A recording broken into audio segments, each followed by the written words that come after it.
میرا سوال یہ ہے کہ کیا کوئی شخص قرآن میں سے انسانی نفسیات کو اخذ کر سکتا ہے؟ اگر ہاں تو اس کے کیا اصول ہونے چاہیے؟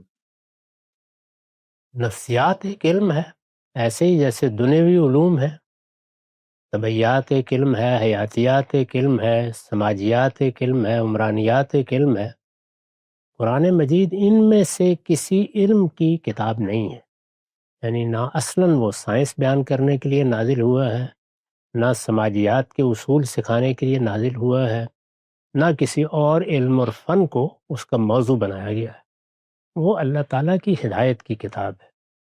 اللہ تعالیٰ نے اپنی ہدایت اس کے ذریعے سے پہنچائی ہے۔ اس ہدایت کا موضوع کیا ہے؟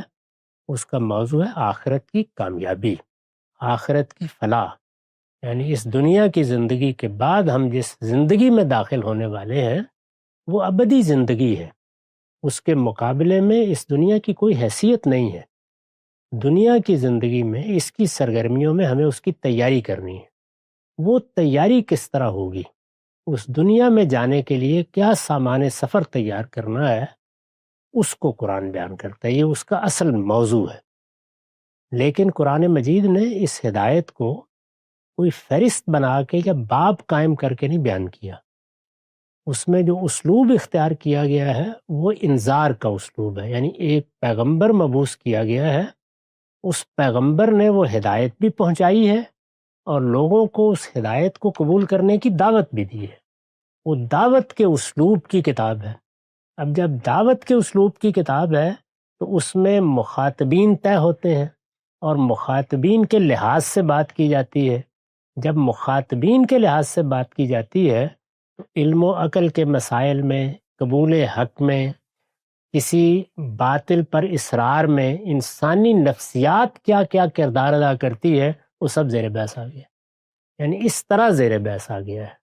تو اگر آپ اس باب میں قرآن سے رہنمائی حاصل کرنا چاہیں تو شاید دنیا کی کسی کتاب میں بھی آپ کو اتنی رہنمائی نہیں ملے گی جتنی اس میں سے ملتی ہے۔ یعنی کیا مسائل پیدا ہو جاتے ہیں جب انسان علم و عقل کی بنیاد پر فیصلے کرنے کے لیے آگے بڑھتا ہے۔